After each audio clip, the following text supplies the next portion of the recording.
فيديو اليوم حيكون على الكريم كراميل. هعمله بالطريقة الأصلية، الوصفة الأصلية اللي هي بتتكون من 3 مكونات بس: سكر وحليب وبيض.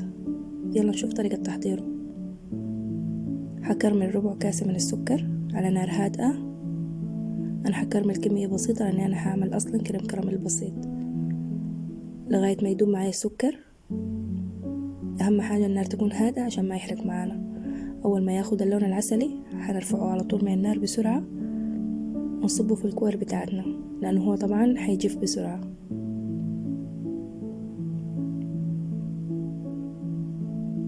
في نفس الحلة اللي كرملنا فيها السكر هنضيف 2 كوبايات من الحليب ونخليهم يسخنوا لغاية ما يصلوا معي مرحلة الغليان.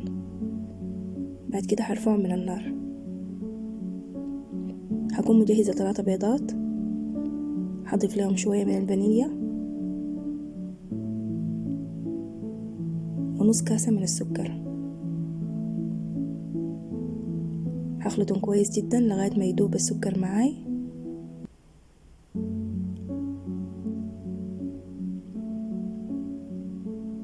بعد كده هضيف الحليب الساخن بالتدريج واخلط.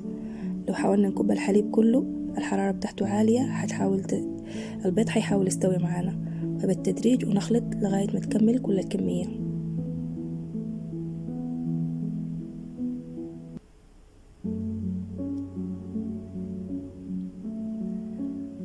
نتخلص من الرغوة اللي بفوق.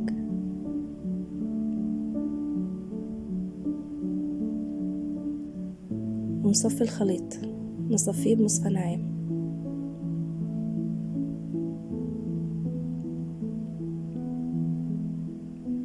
بعد كده نوزعه على الكور بتاعتنا،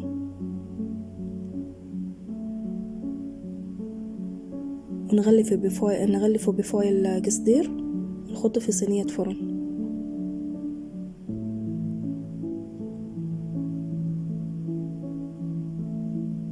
بعد كده نضيف عليه موية حارة، يعني مقدار 2 كوبايتين أو لغاية ما يصل نص في صينية الفرن، وندخله فرن على درجة حرارة 180 من تحت بس لمدة 45 دقيقة. ده شكله بعد ما طلع من الفرن. طبعا قوامه هيكون لسه سائل، لازم يدخل تلاجة وتبريد أقل حاجة 2 ساعات.